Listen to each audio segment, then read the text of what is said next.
Welcome to MindVault. You are listening to The Great Indian Think Show. Any facts and figures quoted in the episode are linked below in description. Welcome to a brand new deep dive. Great to be here. Today we're embarking on really a fascinating journey into the heart of India's economic dynamism. We'll be dissecting some critical sectors and also a powerful business strategy that's, well, really shaping the nation's future. Absolutely. Our mission, as always, is to sift through the data, the insights, bring you the most important nuggets of knowledge, help you get truly well-informed without getting lost in, all the noise. Indeed. And we have a rich array of sources today. We're looking at official government press releases, Right. detailed annual reports from, one of India's largest conglomerates, Right. and also some in-depth analyses of national economic strategies. We'll explore India's, frankly, incredible energy transformation, the booming chemical and petrochemical industries. And then we'll unpack this concept of vertical integration, what it is, how it works, its benefits, which can be surprising, but also its potential pitfalls. We'll use real-world examples to hopefully make it all tangible. Okay, let's unpack this then, starting with energy. India's energy sector is undergoing this massive transformation you mentioned, particularly the push into renewables. When we look at the raw numbers, what's the big picture? How much has it really grown? Well, what's truly fascinating here isn't just the sheer scale of growth, but the strategic intent behind it. It's all backed by concrete figures, too. It indicates a really strong national push towards, energy security and long-term sustainability. Right. Take wind energy, for instance. The year-on-year electricity generation, it's seen an impressive climb.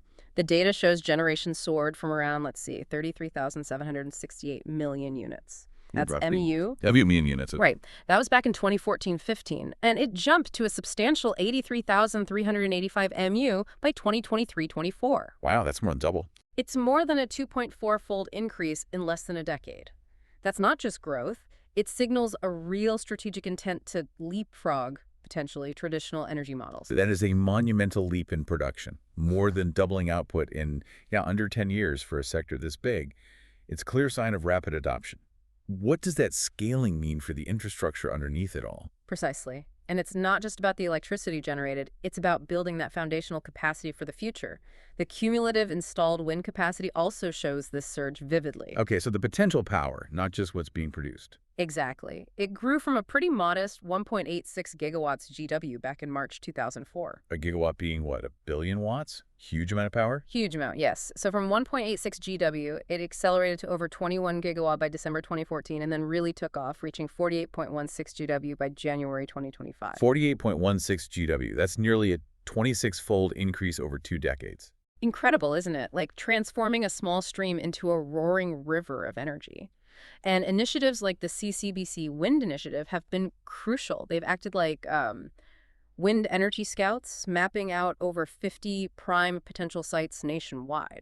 So identifying where to build next. Right. And that directly contributed to a 30% increase in India's total wind capacity. That kind of foresight, the mapping, and proactive development is really what fuels this transition. So not just increasing generation, but strategically expanding infrastructure and scouting future potential. That signals a serious long-term commitment. What about looking ahead? Anything new on the horizon for wind? Yes, definitely. Looking ahead, the Union Cabinet has already approved a substantial viability gap funding scheme, VGF. That's about Rs 7,453 crore. Okay, what's that for? It's specifically to set up India's first offshore wind energy projects. They're targeting an initial 1 GW. This really signals a commitment to even larger scale, more complex projects, pushing into new frontiers. Offshore wind. That's a big step. Okay, so wind is clearly a major focus. But what about other renewables? Is India diversifying its green portfolio, or is it mainly wind and solar? No, it's definitely a broad-based, diversified portfolio they're pursuing. Beyond wind, other sources are making significant contributions, small hydropower, for instance. Capping smaller rivers, right? Exactly. That shows cumulative achievements of over 5,100 megawatts. Then there's biomass cogeneration using agricultural waste, like sugarcane residue or bagasse. Oh, yeah. That stands at an impressive cumulative total of around 9,800 megalitre from bagasse and another 900-odd milliview from non-bagasse biomass. So nearly 11,000 megawatt just from biomass combined. Roughly, yes. And even less traditional sources like waste to power and waste to energy for off-grid applications add another, 250 plus 370.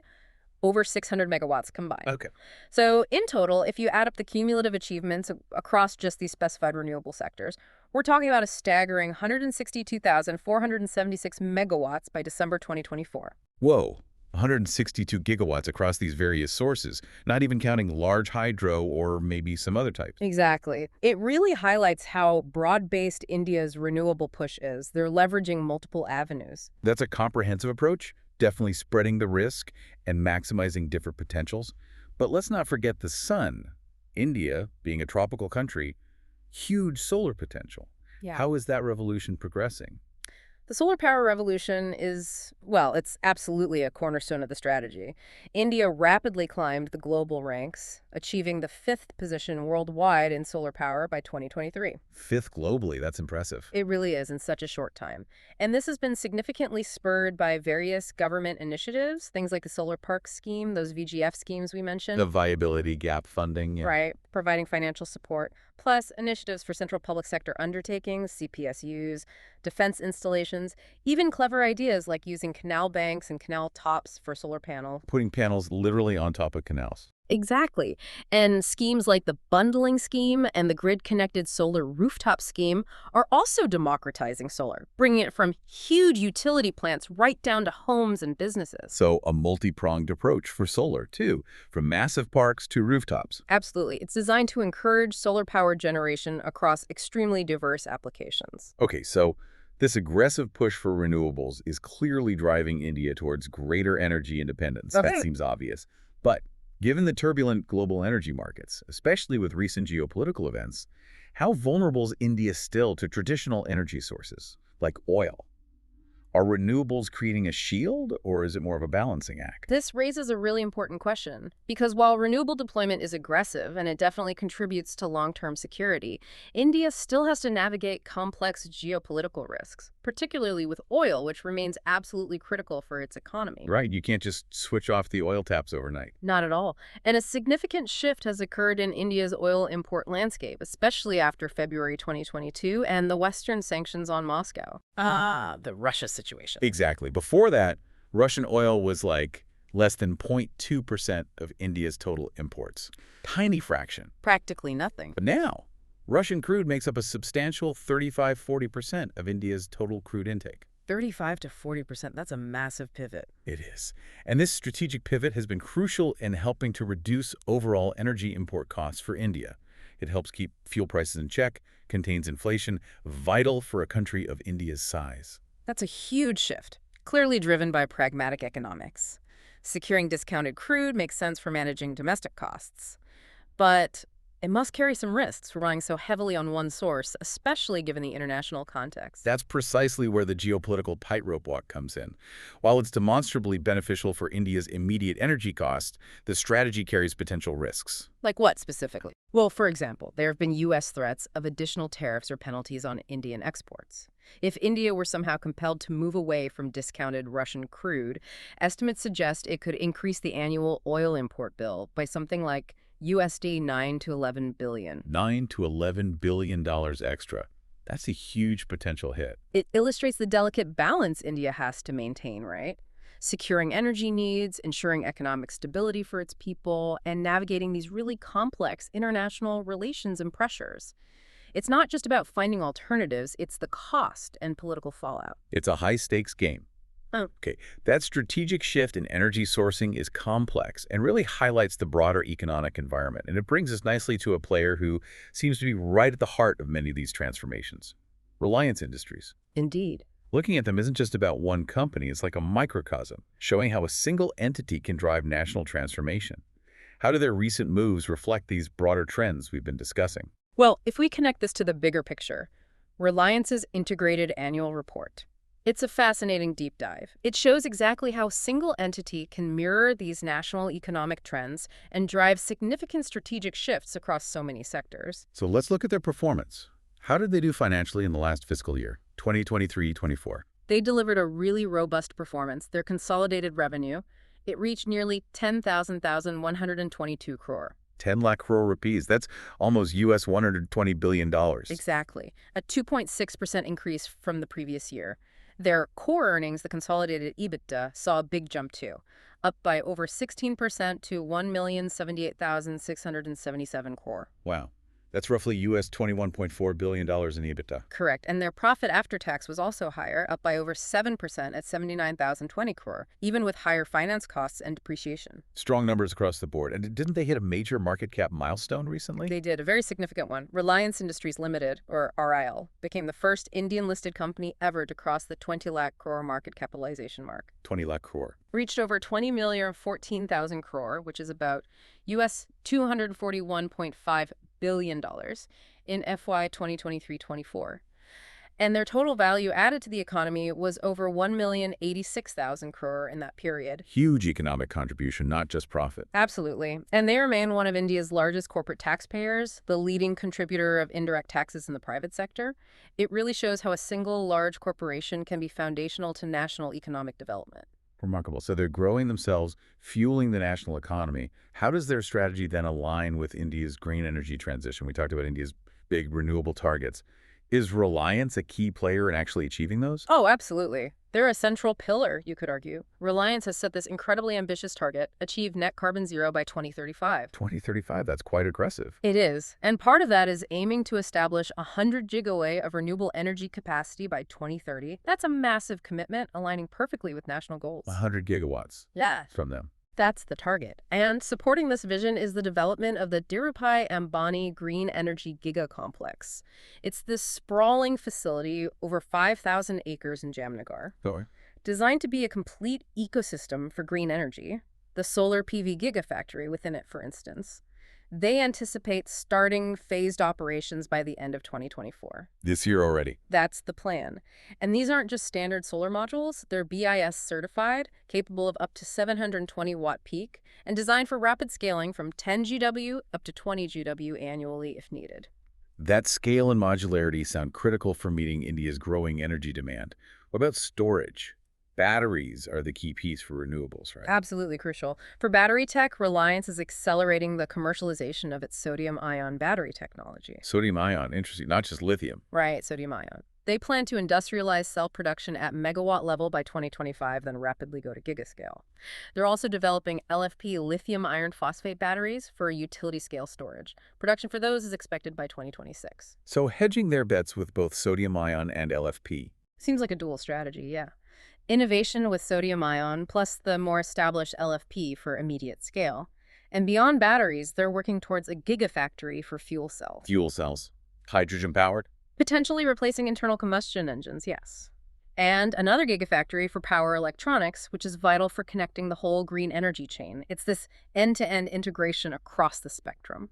It really sounds like they're building an entire self-sufficient green energy ecosystem, controlling every step.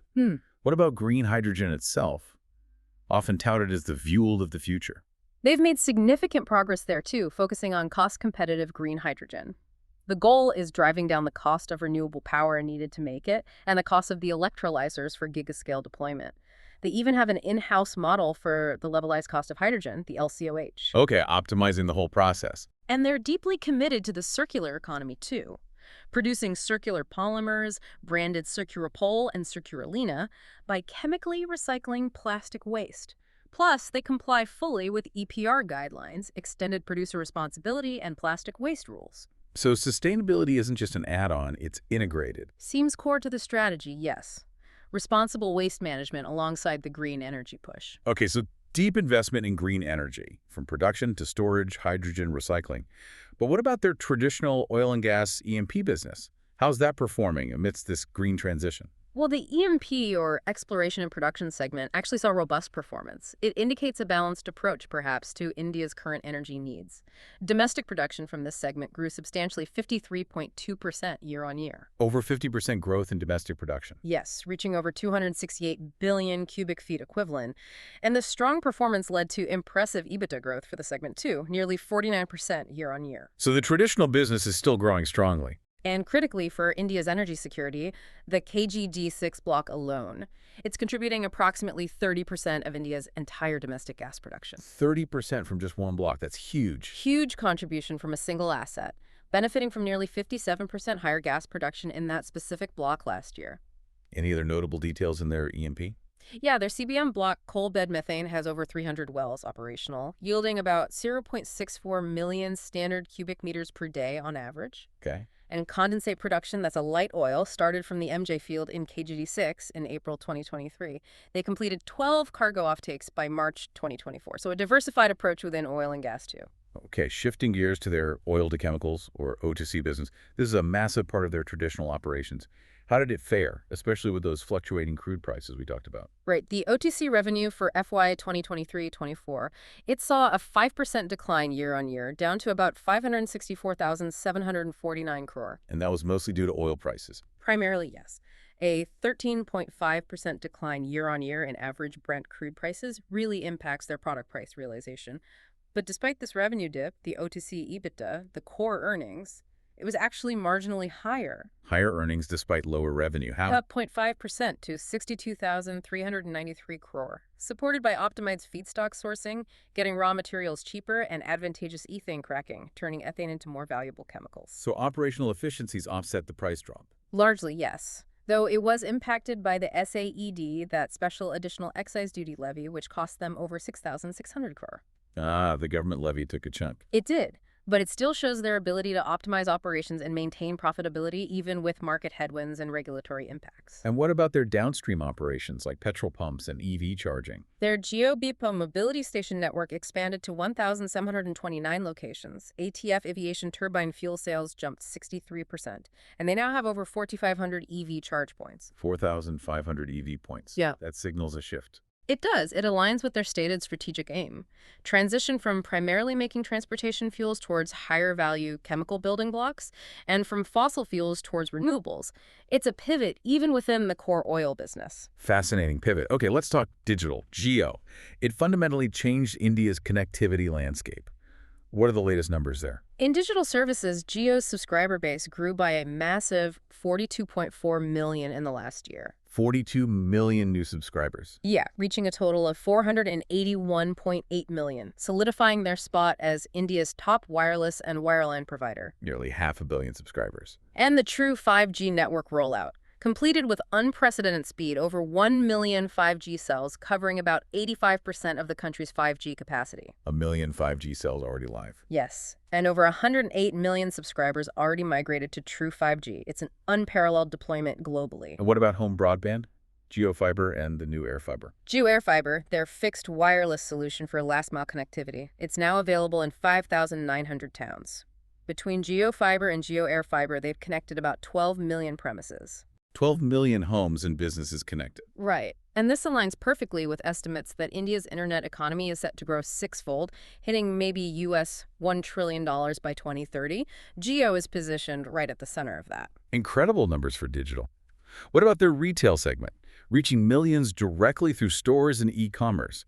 How big is their physical footprint? Reliance Retail operates this vast network, Okay. 18,836 retail stores. Nearly 19,000 stores. Yes, covering 79.1 million square feet of retail space. That's like 1,400 football fields worth of shops. Huge presence. How's the business doing? Revenue grew by nearly 18%, driven by better operating leverage and more people visiting the stores.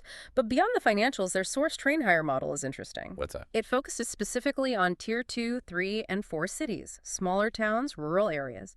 They trained over 12,861 candidates and placed more than 12,100 of them. Training and hiring locally in smaller towns. Exactly, and the demographic impact is significant. 61% of those placed were from rural backgrounds, 19% were women. It shows a real commitment to inclusive growth, embedding job creation into their expansion. That's a powerful example of social impact alongside the business growth. Okay, finally, media and entertainment. What strides have they made there? Content distribution. They've taken significant steps to scale up their media vertical. The big news, of course, is the landmark agreement with Disney. Right, the joint venture combining Viacom 18 and Star India. Exactly. This merger will create one of the leading TV and digital streaming platforms in India. A massive consolidation. Huge player in the media space now. How are their existing media businesses doing? The Network 18 Group's revenue from operations for the year was nearly 9,300 crore, up a remarkable 49.4% year-on-year. Strong growth across the board. Almost 50% growth. Yeah. GeoCinema saw record viewership for the IPL, showing they can scale audiences massively on digital. Money Control Pro, their financial news platform, crossed 7.5 lakh paid subscribers, #1 in India now. 750,000 paid subs. And Geo Studios is pushing the Make in India and Show the World idea, expanding into regional films like Baipan Bari Diva and Marathi, and planning biopics like Raja Shivaji, creating content and controlling distribution. A truly massive and diverse portfolio. Energy, chemicals, digital, retail, media. How do they manage innovation, risk, governance across such a sprawling enterprise?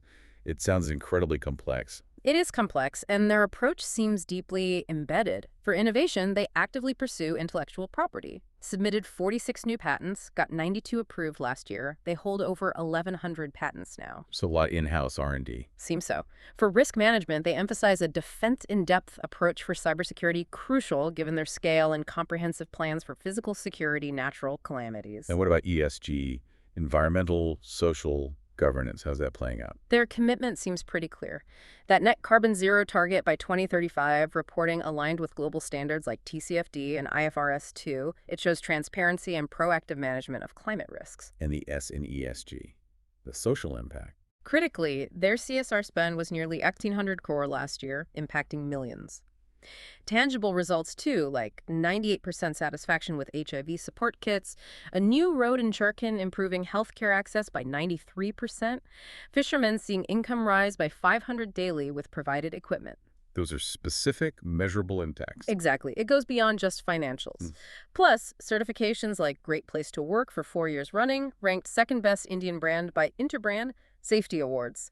It points to strong internal practices and governance alongside the social impact. Okay, let's unpack this crucial concept then.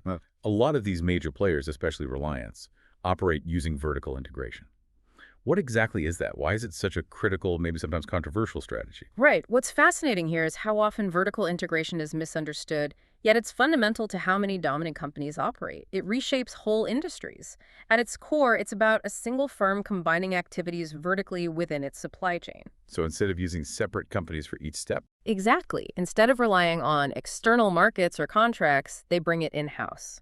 Simply put, it's when a company directly owns and controls multiple stages of its production or supply chain. Like the baker growing the wheat, milling it, baking, delivering. That's a perfect analogy. Activities normally handled by separate firms sourcing raw materials, manufacturing components, assembly, distribution, retail, all brought under one company's umbrella. Larger companies tend to do this more because, well, they have the resources, the funding, the management capability to handle all those complex stages.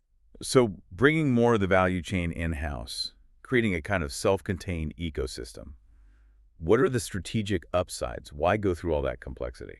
The strategic benefits are really compelling. That's the why. First, enhanced profit margins. By consolidating stages, they capture profits that would otherwise go to different companies along the chain. Makes sense. Keep more of the value captured. Second, eliminating external leverage. It significantly cuts down reliance on third-party suppliers or buyers. Less vulnerability to their pricing, quality issues, supply disruptions, much greater control over the whole value chain. More control, potentially better profits. Sounds efficient. Exactly. Third, improved coordination and efficiency. Bringing operations in-house means better coordination between, say, production and distribution. The cost of exchange between separate firms drops. Routines become more consistent, predictable. Smoother operations overall. Fourth, guaranteed material supply. A vertically integrated firm rarely worries about getting enough raw materials or components because they usually control the facilities providing them. Huge advantage in volatile markets. I bet, and I imagine it makes it tougher for competitors too. Absolutely. Fifth, it creates substantial barriers to entry. New competitors would need to replicate that whole integrated structure. Massive capital, expertise, time needed. It effectively reduces potential competition. Creates a strong moat. Definitely. And lastly, it reduces the distance to resources and information. Quicker feedback loops between suppliers, customers, internal operations, boosts overall efficiency and profitability, faster decision-making. Okay, those benefits sound almost too good to be true. There must be a beware side, right? What are the potential harms or criticisms, especially around competition and fairness? Oh, absolutely. The potential harms are significant and have a long history in antitrust policy. Vertical integration can significantly reduce competition. How? Primarily by letting a firm leverage market power from one stage into another. Okay, how does that work? Three key mechanisms, generally. First, foreclosure. The integrated firm denies its competitors access to an essential supplier or buyer that it controls. Blocking access, basically. Second, exclusion. Weakening rivals by withholding essential content or services the integrated firm controls, pushing customers towards its own offering. Making it hard for rivals to even offer a competing product. And finally, discrimination. Competitors only get access to the integrated firm services on bad terms, while its own affiliates get preferential treatment, an unfair playing field. So, stifling competition by controlling access. Sounds like something regulators would worry about. Has this happened historically? In the U.S., for example? Yes, a long and storied history in U.S. antitrust. Cases like U.S. v. Yellow Cab, U.S. v. Paramount Pictures, National City Lines, Columbia Steel. These show periods where courts sided with the government against vertical integration, seeing it as driving monopoly. Paramount Pictures, that was the movie studios. Exactly. The Hollywood studio system from the 1920s to 50s is a classic example. Studios controlled talent, production, distribution, and exhibition. They owned theaters or used restrictive licenses. So they controlled what movies got shown where? Pretty much. For closing other studios, that system was eventually broken up by the Paramount decrees, forcing them to sell their theaters. It shows how integration, unchecked, can really dominate a market. A clear historical precedent.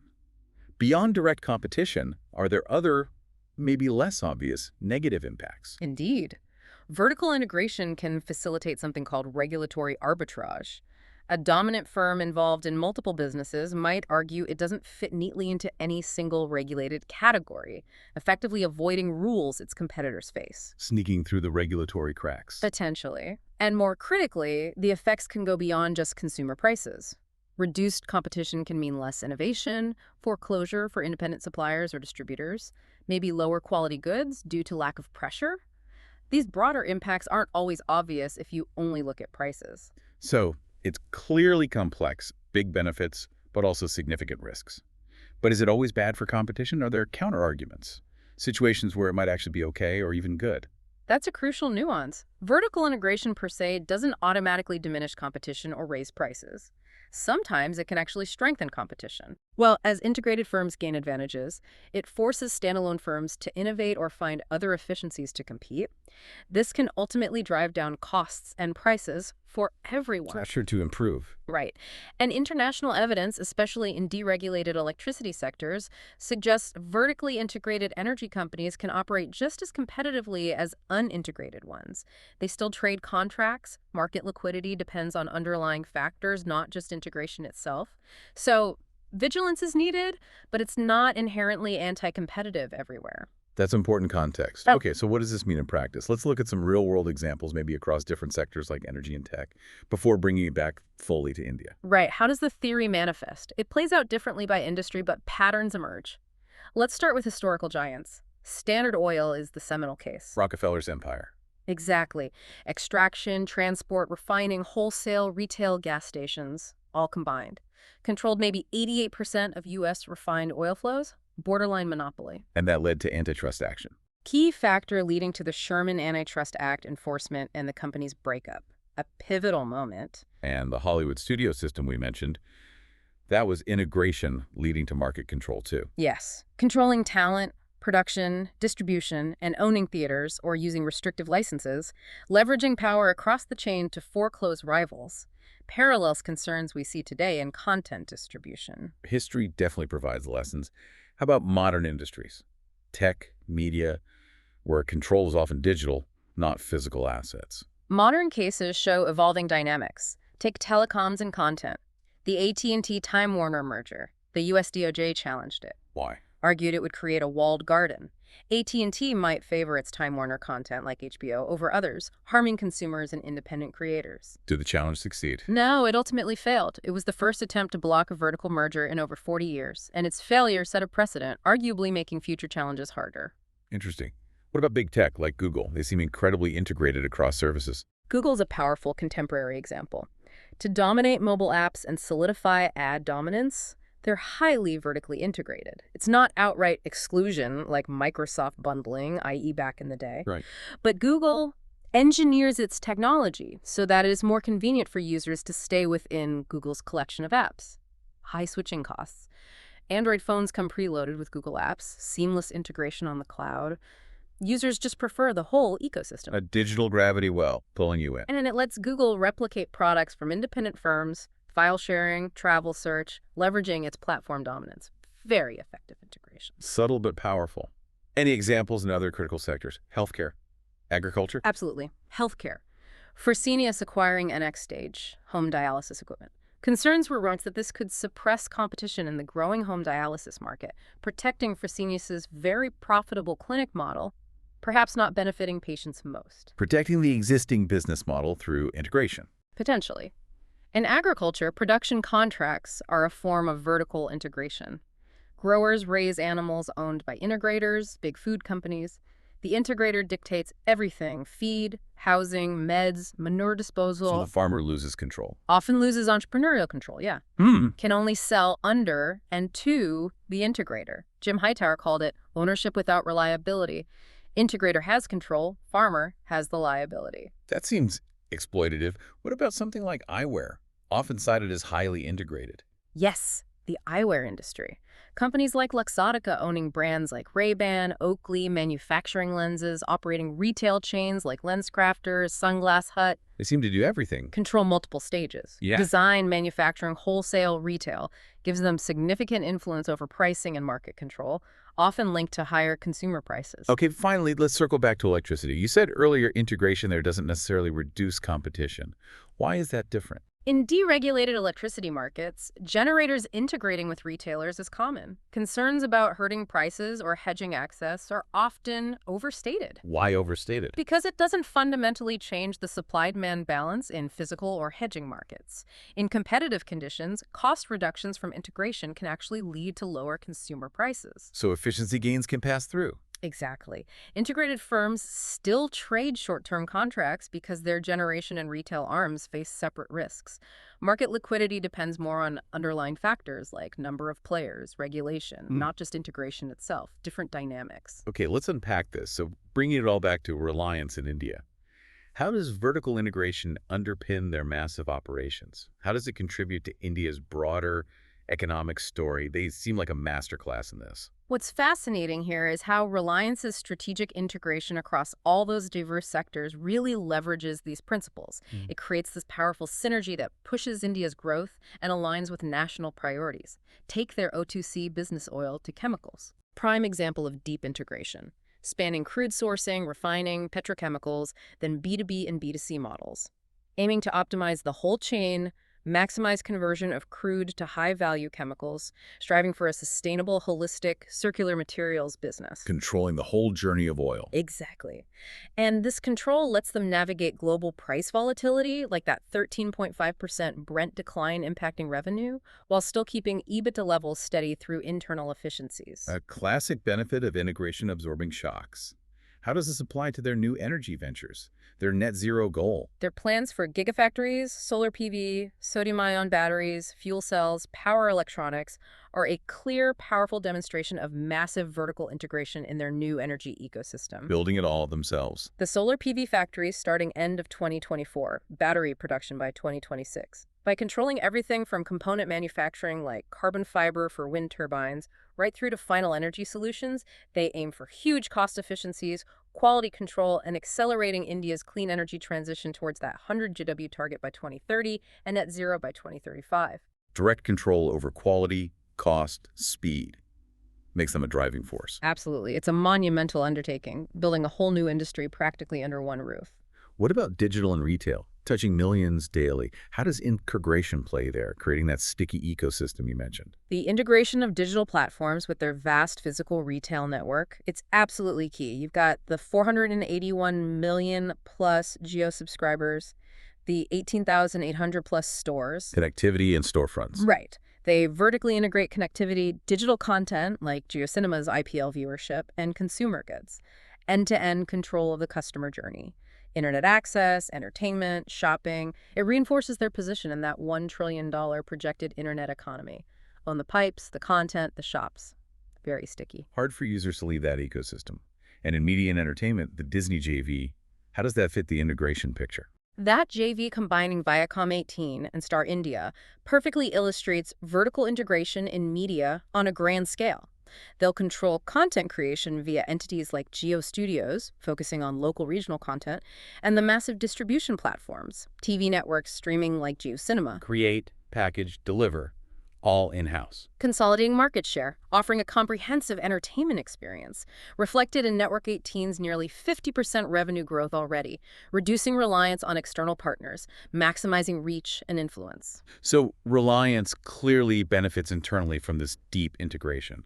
But how do these benefits translate to a broader national impact for India? Economic growth, social development. Well, Reliance benefits hugely from the improved coordination, reduced external dependencies, the barriers to entry that integration provides.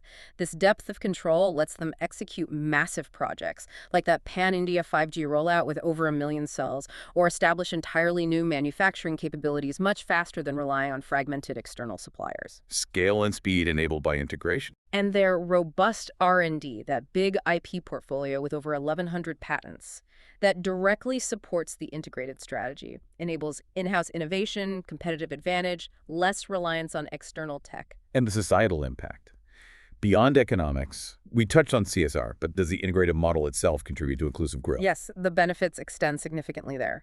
Reliance Retail's source train hire model, training over 12,000, placing over 12,000, 61% from rural areas. That shows how integrated business models can directly drive inclusive growth and jobs, especially in smaller towns.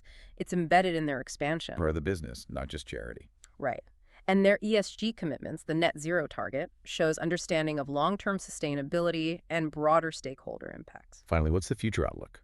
For Reliance's strategic resilience and what it implies for India's economic path globally. The scale and complexity demand sophisticated risk management, cybersecurity, physical security, which they address with that defense-in-depth approach across verticals. Their ESG commitment makes their growth more resilient, future-proof.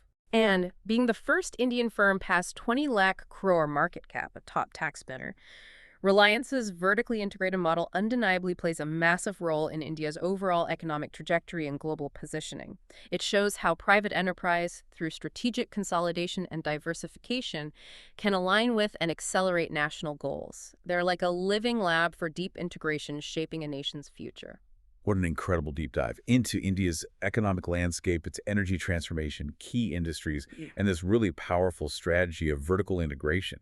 We've seen how meticulously integrating different stages can lead to just immense scale and influence, shaping a nation's future, not just a company's bottom line. Absolutely. And if we connect this to the bigger picture, India's economic story isn't just about raw growth figures, it's about the strategic models like vertical integration enabling it. These models foster huge industrial complexes, drive tech adoption nationally, and increasingly have major social and environmental impacts. Yeah. It really raises an important question for all of us, doesn't it? As these integrated giants grow and consolidate power, how will this redefine what it means to be a global economic powerhouse in the 21st century? What's the right balance between that centralized corporate power and the broader forces of market competition, innovation, fairness? It's a dynamic we'll definitely keep watching. Thank you for giving us your time. You have been listening to the Great Indian Think Project on MindVault.